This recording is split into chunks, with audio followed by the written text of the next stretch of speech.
To get started, I'm going to tape the paper down to the table so that it can be secure while I'm painting.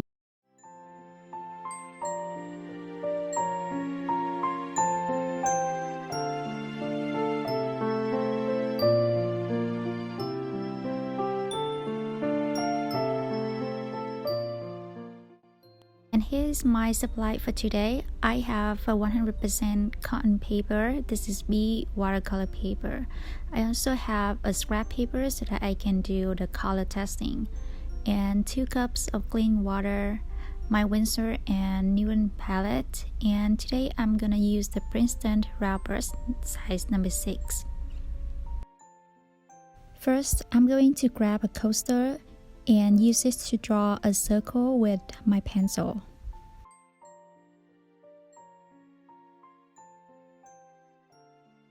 Next, I'm going to use my eraser to remove a bit of the pencil light so it doesn't show through in my painting. First, as always, I'm gonna do color testing and color mixing so that I can have my color scheme ready for the painting. I'm going to paint the biggest and also the main element of the wreath, which are the roses. Roses are basically made of C strokes. So at the center, the C strokes are thin and delicate. As move further outside, it's gonna get thicker and lighter. If you want to learn how to paint roses, I have a video that shows you step-by-step tutorial. I will link the video below in the description so that you can check it out.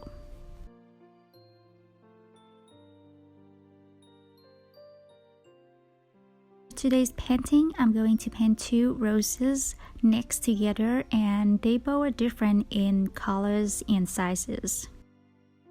For these roses, you can mix the colors like mine, or feel free to mix any colors of your choice.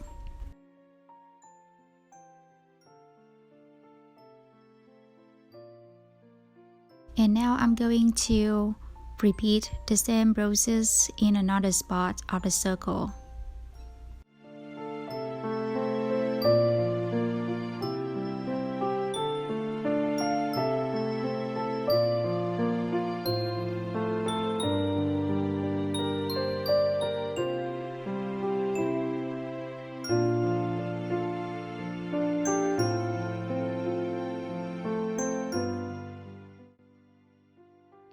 This is gonna be the last part for roses.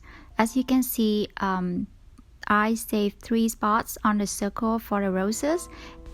And if you want to have more roses in your wreath, feel free to do so. And now we're going to add leaves for the spaces between the roses. I'm going to paint the biggest size of leaf with the lightest color, and we're gonna repeat this until the end of the circle.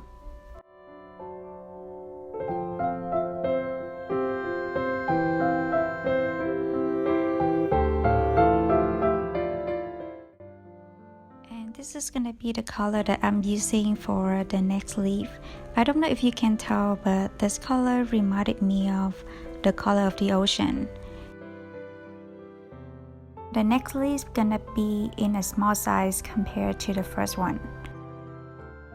I personally think that when you're painting a wreath or any painting in general, it's better to have your elements in different sizes, so it's gonna make your painting look more organic and natural. For the next leaf and also the last one that we're gonna put into the wreath, I'm going to use the very dark minty green and paint also a small size of leaf, and you can see that this leaf is in a round shape. The reason that I'm using the dark color for this leaf is to create contrast for the wreath.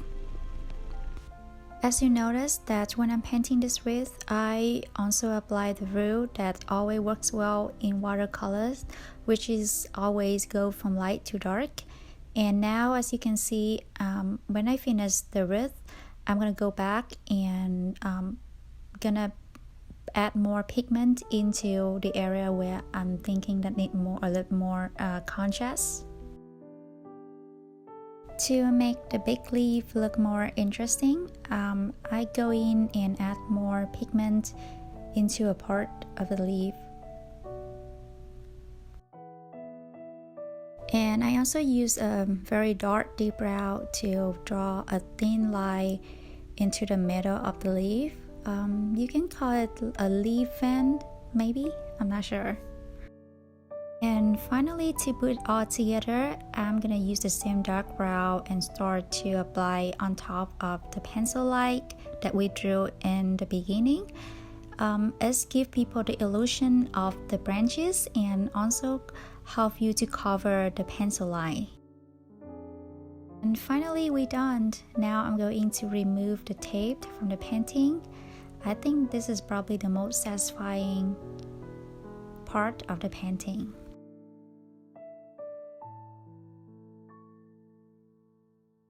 And now you have a very lovely and beautiful wreath.